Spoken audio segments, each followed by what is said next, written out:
윌슨 고등학교 초임교사 에린 그루웰에 대한 이야기입니다. 그 윌슨 고등학교는 미국의 빈민가 중에서도 빈민가에 있는 학교입니다. 대부분의 학생들이 문제아들이에요. 갱단도 있고 마약하고 성폭행을 서슴지 않는 학생들이었습니다. 심지어 공부 시간에 총을 쏘는 학생들도 있었다고 합니다.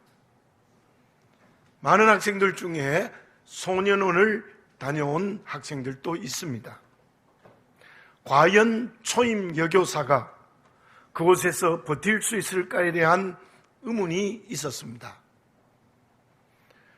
에린이라는 여선생은 학생들에게 제일 처음 제안한 것이 무엇인가 하면 안내의 일기라는 소설을 읽게 했습니다. 다행히 모든 학생들이 그 책을 읽고 독후감을 썼습니다. 그리고 안네 프랑크를 실제로 숨겨준 사람이 네덜란드에 살고 있었는데 에린 여선생님은 그 모든 학생들의 독후감을 그 사람에게 붙였습니다. 그 사람에게 이러한 답장이 왔습니다. 우리는 모두 평범한 사람들입니다. 그러나 그 평범한 자리에서 등을 켤 수 있습니다. 캄캄할수록 켜야 합니다. 그때 여러분들은 영웅이 됩니다. 학생들이 변하기 시작했습니다. 총을 버리고 이혼한 홀어머니와 화해를 하며 거짓말을 하지 않고 정직하게 되는 결과가 이루어지기 시작했습니다. 졸업이 불가능할 것 같은 학생들 150명이 한 명도 빠짐없이 졸업을 했습니다. 그리고 상당수의 학생들이 명문대를 포함해서 대학에 진학을 하게 했던 것입니다. 무엇이 그들을 변하게 했습니까? 환경과 가족과 친구들의 관계도 전혀 변하지 않았습니다. 그것은 선생님의 노력을 통하여서 자기를 제대로 발견했기 때문입니다. 저는 본교회 목회자로서 여러분에게 말씀드립니다. 여러분들은 영웅입니다. 교만하라는 것이 아닙니다. 하나님 앞에서 진정으로 겸손한 것은 진정한 자기 발견을 하는 것입니다. 그런 의미에서 여러분들의 직장과 사업의 자리, 가정에서의 위치, 이웃과의 만남의 자리에서 여러분들은 영웅입니다. 열등감이 죄입니다. 자존감을 가지시기를 바라겠습니다. 그 이유가 무엇입니까? 하나님께서는 엿새 동안 온 세상의 만물을 창조하시고 마지막에 하나님의 형상을 따라 창조를 하셨습니다. 그리고 그 어떤 피조물에게도 명령하지 않는 창조 명령을 하십니다. 창세기 1장 28절입니다. 하나님이 그들에게 복을 주시며 하나님이 그들에게 이르시되 생육하고 번성하여 땅에 충만하라. 땅을 정복하라. 바다의 물고기와 하늘의 새와 땅에 움직이는 모든 생물을 다스리라 하시니라. 아멘입니다. 창조 명령이 무엇입니까? 세상의 종이 되라고 했습니까? 열등감을 가지고 살아라고 했습니까? 아닙니다. 생육하고 번성해라. 모든 내가 창조한 피조물들을 정복하고 지배하고 다스리는 왕이 되라, 영웅이 되라, 그렇게 말씀을 하셨던 것입니다. 그 말씀이 우리가 잘 아는 대로 사도행전 1장 8절로 연결이 되어집니다.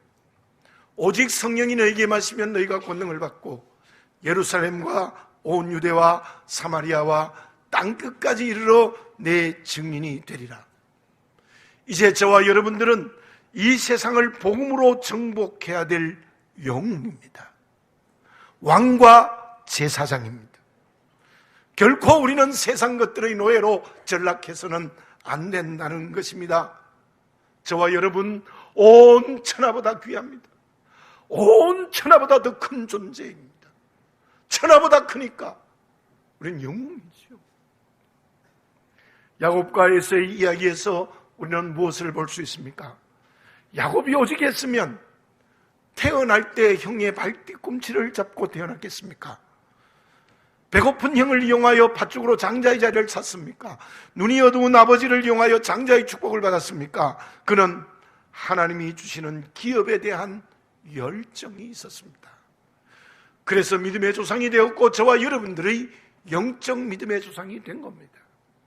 그날에서는 하나님이 주시는 장자의 기업을 휴지 조각처럼 생각하고 버렸습니다. 그래서 배고픔을 참지 못하고 밭죽 한 그릇에 하나님이 준 장자권을 팔아버렸습니다. 실로 야곱은 믿음의 영웅이었고 에서는 졸부였습니다. 바울의 고백을 다시 한번 우리가 고백해 봅시다. 빌립보서 4장 13절입니다.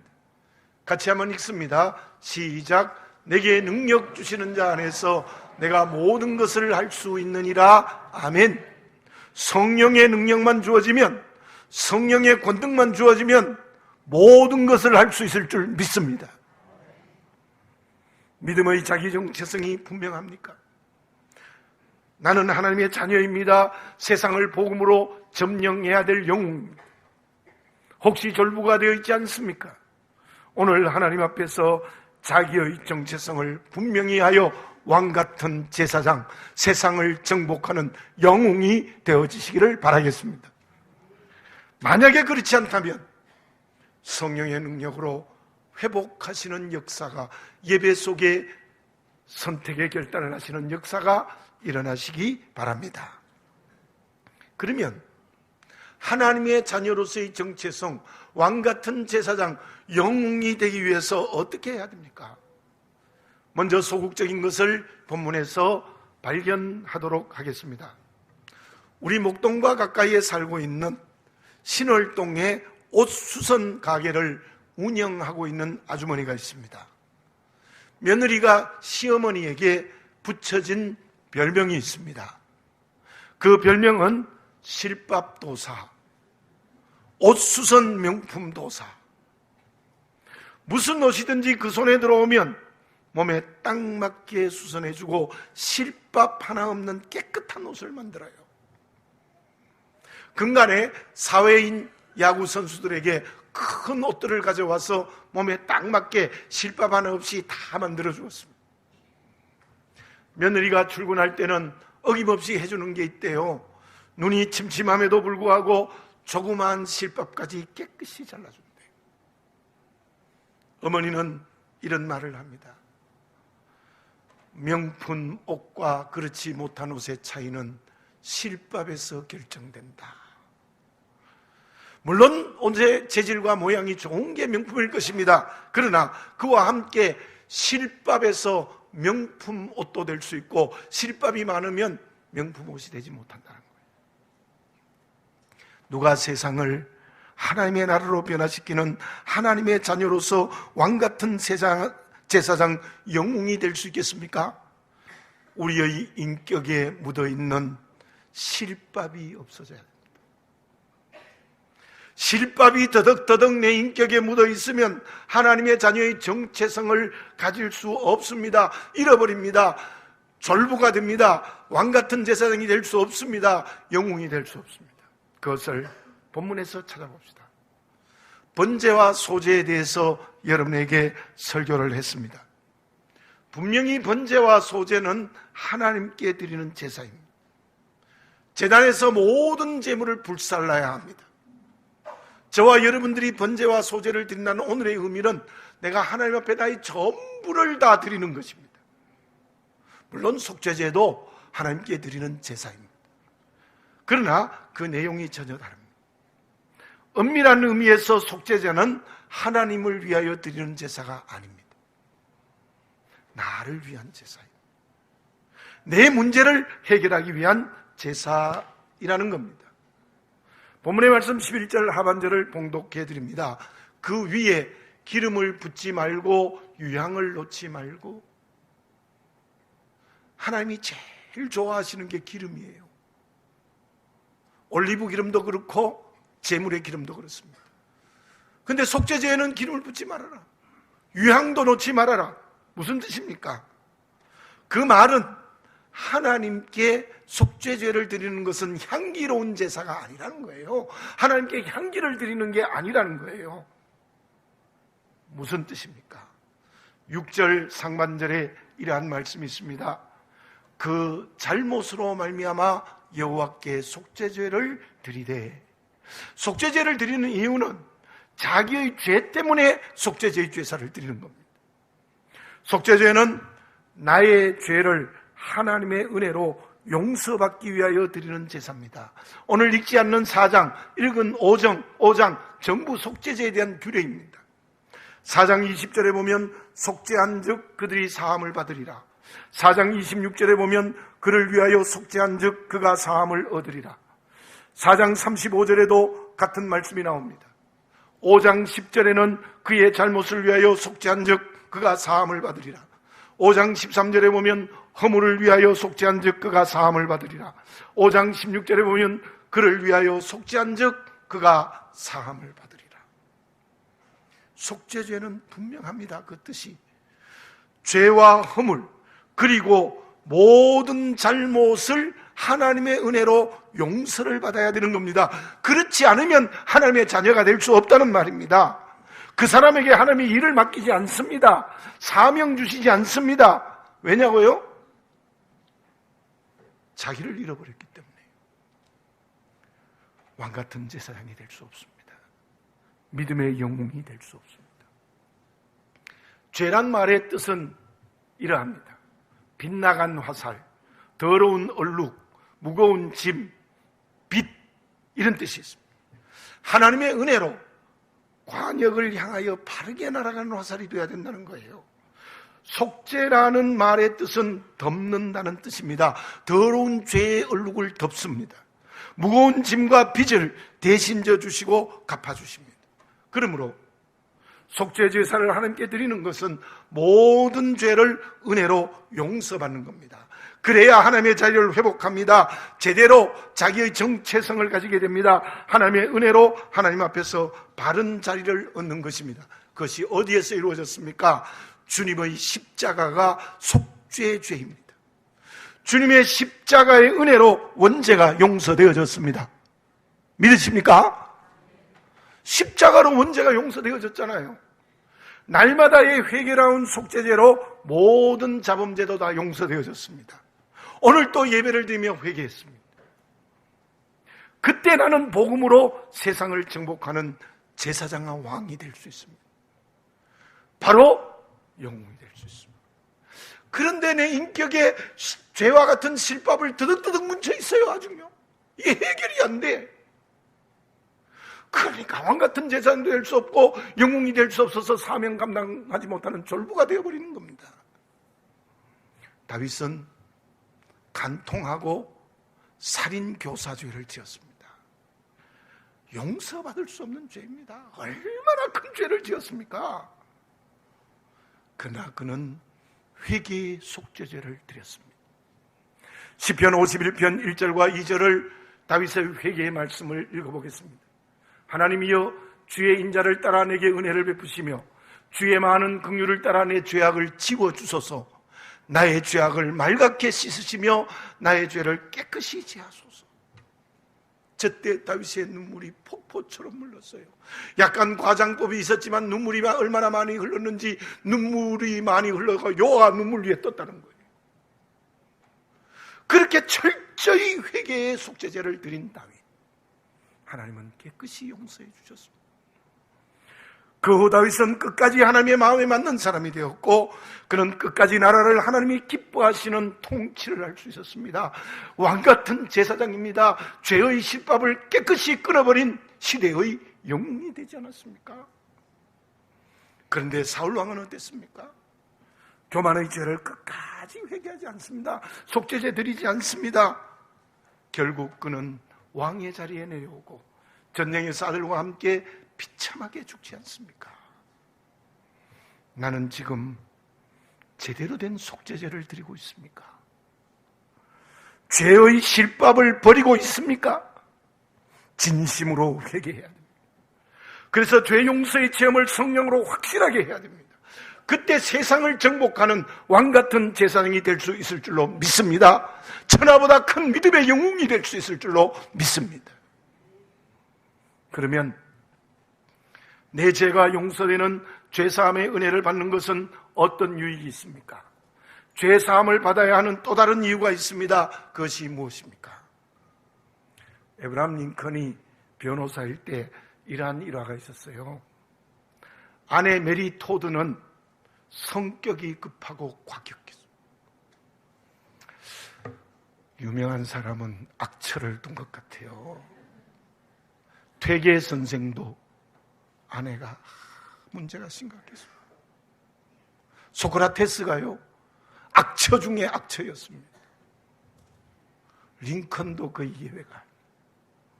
근데 한번 시장에 가는데 그 성격이 과격한 아내가 상점 주인과 삿대질을 하고 싸우고 있는 거예요. 큰일 났죠. 이제 자기가 가다 본 거야. 그때 링컨이 조용히 주인을 붙잡고 귓속말로 이런 말을 했습니다. 선생님, 나는 15년을 참고 살아왔습니다. 15분만 참아주실 수 있겠습니까?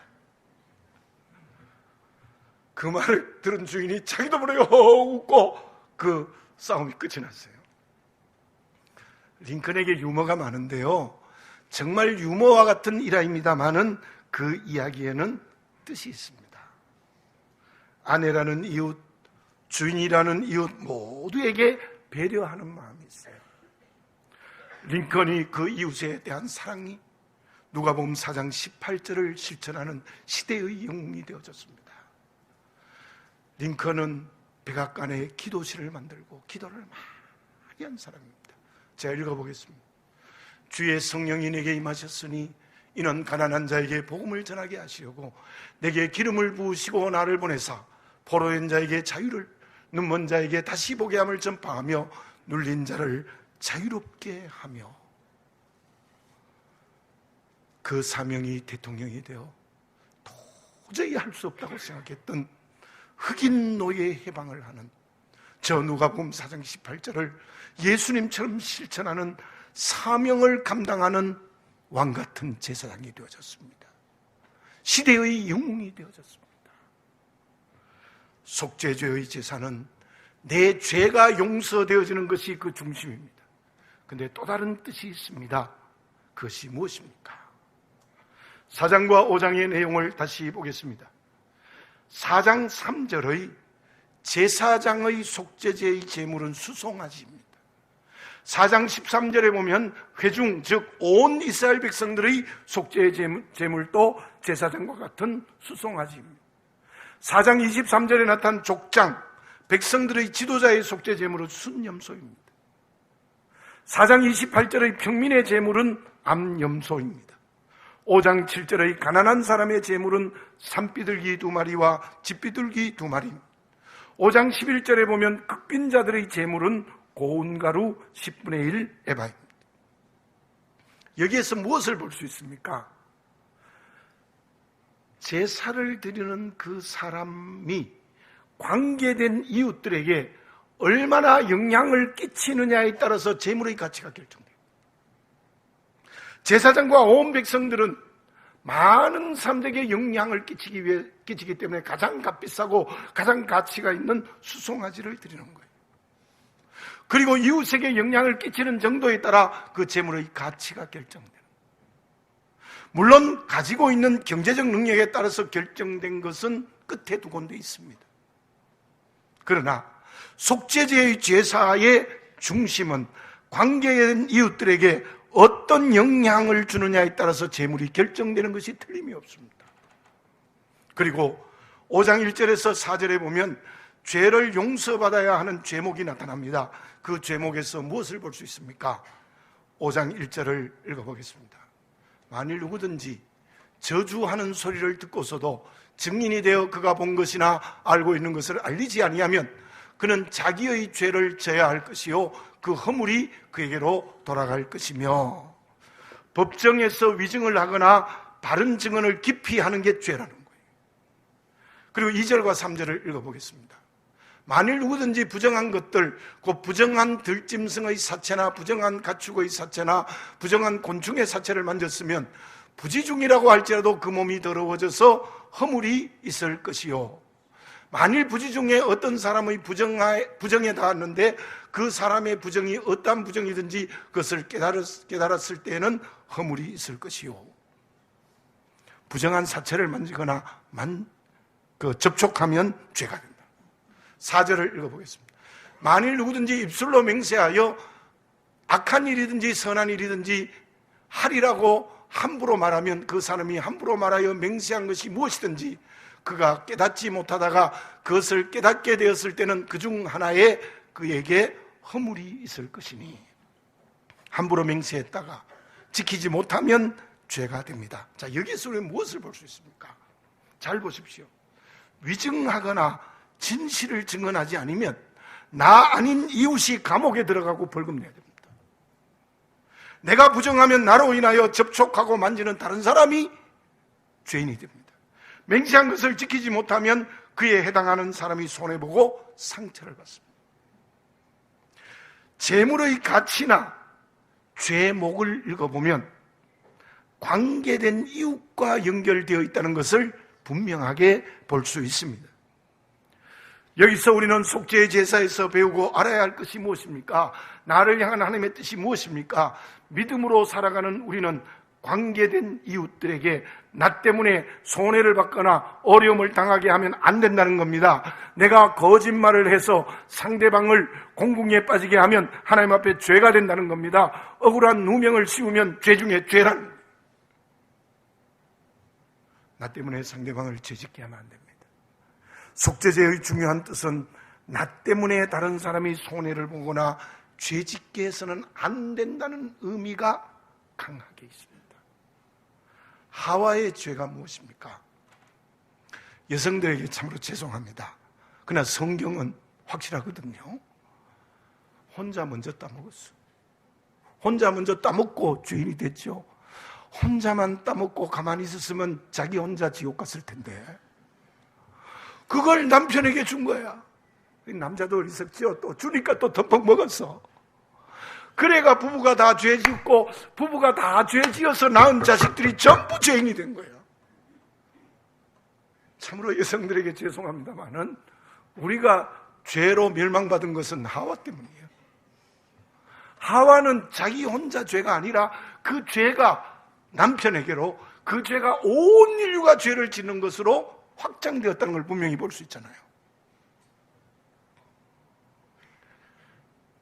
여러분, 속죄제의 제사의 소극적인 것은 나로 인하여 이웃이 죄짓게 해서는 안 된다는 거예요. 나로 인하여 이웃이 손해보면 안 된다는 거예요. 나 때문에 옆에 있는 사람이 고통을 당하면 안 된다는 것이 속죄제의 중요한 뜻입니다. 그리고 또 하나, 속죄제의 적극적인 하나님의 음성이 있습니다. 그것은 나로 하여금 다른 사람이 복을 받게 해야 됩니다. 이웃이 부자 되게 해야 합니다. 건강하게 해야 합니다. 마음을 편하게 해야 됩니다. 더 나아가서 믿지 않는 이웃을 구원받게 하는 축복의 통로가 되는 것이 적극적인 속죄제의 의미입니다. 관계된 이웃을 사랑해야 합니다. 이해해야 합니다. 배려해야 됩니다. 믿음의 모범을 보여줘야 됩니다. 주의 이름을 증거해야 됩니다. 거기에 걸맞는 사람이 다윗의 친구 요나단입니다. 다윗이 다시 살아나 왕이 되어진 것은 하나님의 은혜입니다. 그런데 그 하나님의 은혜의 결정적인 도구가 요나단이에요. 요나단에 대해서 사무엘상서 20장 17절에는 이렇게 기록하고 있습니다. 다윗에 대한 요나단의 사랑이 그를 다시 맹세하게 하였으니 이는 자기 생명을 사랑함같이 그를 사랑함이었더라. 기가 막히는 거예요. 요나단이 다윗을 사랑한 게 생명처럼 사랑했어요. 아버지의 아들 왕자입니다. 어쩌면 다음 왕이 될 수 있는 사람이에요. 근데 아버지 편 안 들고 다윗 편 들었어요. 들에 있어서 죽을 지경이 되었어요. 그때 요나단이 아버지에게 다윗이 베들레헴에 갔습니다, 거짓말했어요. 그래서 다윗이 살았던 거예요. 다윗이 요나단으로 인하여 죽을 목숨이 살아났습니다.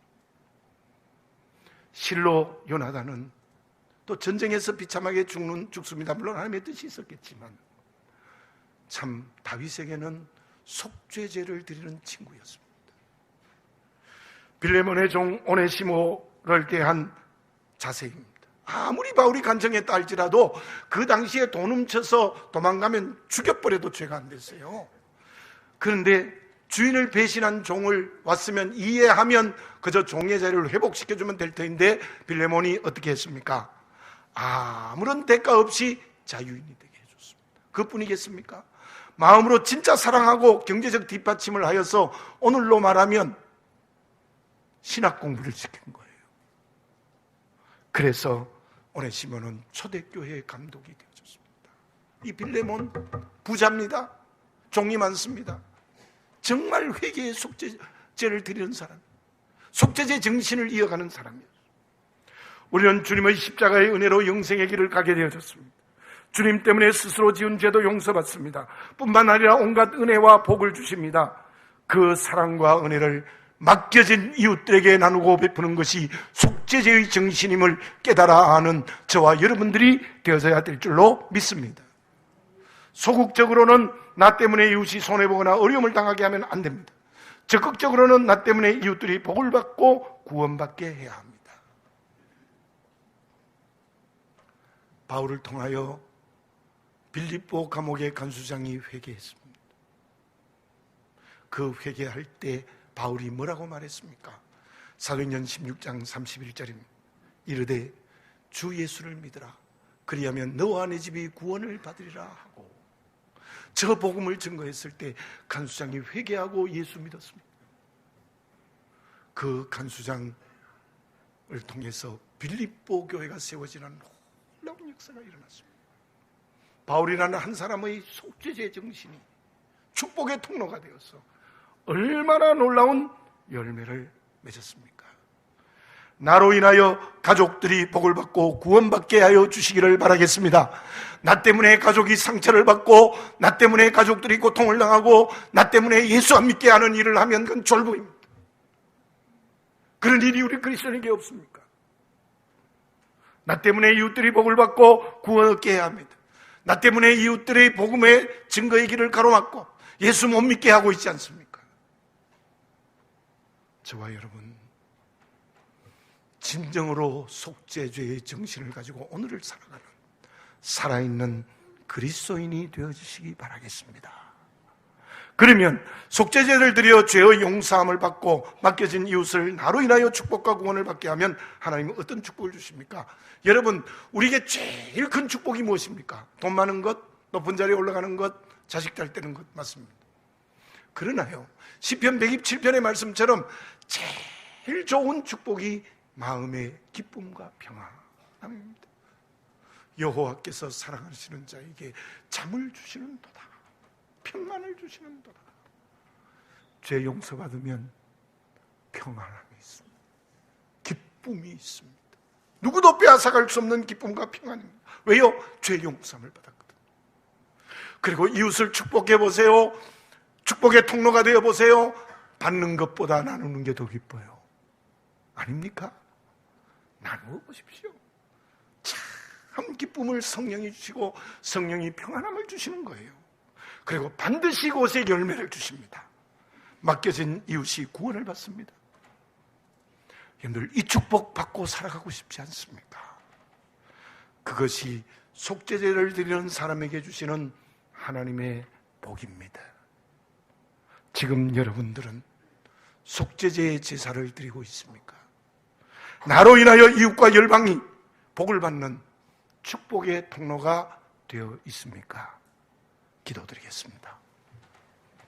거룩하신 아버지 하나님, 저희들을 긍휼히 여겨 주시옵소서. 진정으로 회개의 속죄제를 통하여 내 죄가 용서되어 주시는 기쁨과 평안을 체험케 하여 주시옵소서. 이웃에게 손해를 끼치지 말고 이웃에게 억울하게 누명을 씌우는 어리석은 자가 되지 말고 이웃을 축복하고 이웃에게 나누고 이웃에게 베풀고 이웃을 구원하는 속죄제의 정신을 오늘의 삶에서 지키게 하옵소서. 그때 하나님께서는 성령의 열매를 주렁주렁 우리에게 주실 줄로 믿습니다. 아버지 하나님, 졸부가 되지 말고 왕과 제사장님 믿음의 영웅이 되게 하여 주시옵소서. 예수님의 이름으로 기도드립니다.